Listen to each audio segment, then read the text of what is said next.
व्यवस्था बनेते, ओकरा एगो निगरानी समिति देते, उस समिति सरकारी रहता है, लेकिन रैयत अपन मर्जी से कोड़ता है और टैक्स देते सरकार। व्यवस्था बनाइए, सदन में चर्चा तो कीजिए।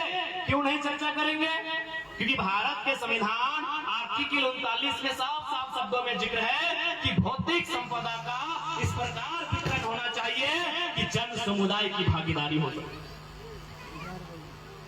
चंद्र प्रकाश चौधरी जी रहे, चाहे माननीय रविंद्र पांडे जी रहे, जो यहाँ के सांसद रहा अपने के मालूम है ना 39 लाख चर्चा तो कीजिए ना भाई। हम ठीक है, नियम बने नहीं बने बाद में बने, 5 साल बाद बने। अभी देश में ओबीसी को लेकर चर्चा में रहता है। ओबीसी आरक्षण का मसला 1952 का था, पूरा 1990 में हुआ था। अब चर्चा तो कीजिए, आप सदन में बात तो रखिए। क्योंकि देश के प्रधानमंत्री छाती ठोक के बोलते हैं कि हम भारत को उन्नति राष्ट्र बनाएंगे। तो भारत उन्नति राष्ट्र तभी बनेगा जब अडानी और अंबानी की पत्नी की 3 लाख की साड़ी चर्चा में नहीं होगी, जब गांव के सबसे गरीब व्यक्ति गंगवा की पत्नी गंगिया उसकी गठरी चर्चा में होगी, तब देश उन्नति राष्ट्र बनेगा। अंबानी अडानी की पत्नी अगर 5 लाख का भी चाय पीती है और अगर मोदी जी भाषण देते हैं कि भारत तरक्की कर रहा है, हम मोदी जी को भी झूठा बोले। ये देश उन्नति और तरक्कीशील राष्ट्र तभी माना जाएगा जब एक गांव के सबसे गरीब व्यक्ति गंगवा की पत्नी गंगिया की गठरी में वजन होगा, तब ये राष्ट्र तरक्कीशील माना जाएगा, तब ये राष्ट्र उन्नति के रास्ते में अग्रसर होगा। तो चर्चा तो करना होगा।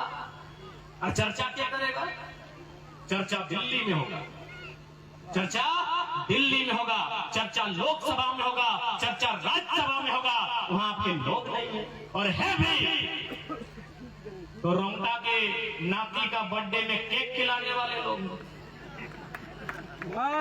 अगर है भी तो उद्योगपतियों का शादी ब्याह में जाके फीता काटने वाले लोग। अरे फीता काटिए ना, मंगरा को जहाँ का चाय का दुकान का काटिए ना, उद्योगपति का बेटा को लोग केक खिलाता। चर्चा नहीं होता है अपने सदन में।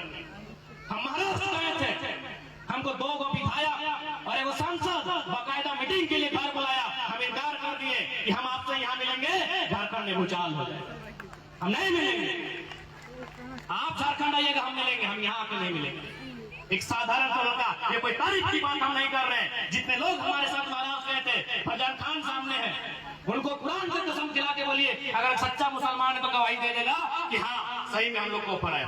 पूछिए फरजान खान हमारे सामने, यदि आपको लग रहा है कि हम झूठ बोल रहे हैं तो फरजान खान एक मुसलमान साथी हमारे हैं, उनसे पूछिए कुरान सामने रख के, वो बोलेंगे 2 विधायक और एक सांसद तो हमको मीटिंग को ऑफर आया था कि आपसे हम लोग से मिलना चाहते हैं। हमने एक लाइन कहा कि हम लोग आपसे नहीं मिल सकते हैं क्योंकि झारखंड में अगर हम मिलेंगे तो झारखंड एक गलत संदेश देगा।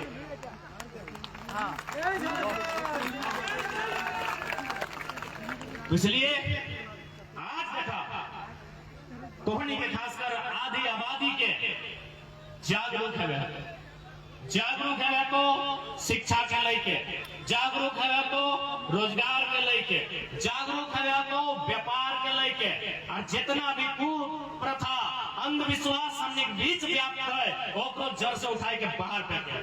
और नहीं सही कहला है, या खातिर कहना कि बेटी के मान बड़ी रहे, बहन देखिए अपना क्यों नहीं याद करो पानी पी देखे वो बहन फट से याद करा दिलो। सही कहला है कि स्त्री के बराबरी क्यों नहीं करे पार, तो नहीं चुपचाप खाली सुनला कह चुका लियो कैंसर कहले डॉक्टर भाई को पानी नहीं पीले, क्यों कहला तो पी ले टाइगर।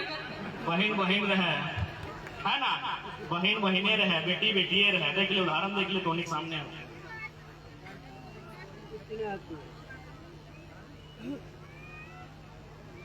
जब बेटी की बात हो तो बेटी की लाखों संख्या है, तो मुंशी प्रेमचंद ने कहले हले कि इंसान को यदि महान बनना है तो उनमें 3 क्वालिटी होना चाहिए। ऐसा बोलो तीनों के क्वालिटी के एक्सप्लेन करे में एगो 2 मिस्टेक हो सकले, बुरा नहीं मानिए।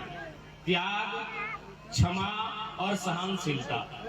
यदि 3 क्वालिटी आपके अंदर है तो आप महान हैं। इंसान नहीं, आप महान है अगर 3 क्वालिटी आपके भीतर है। क्या?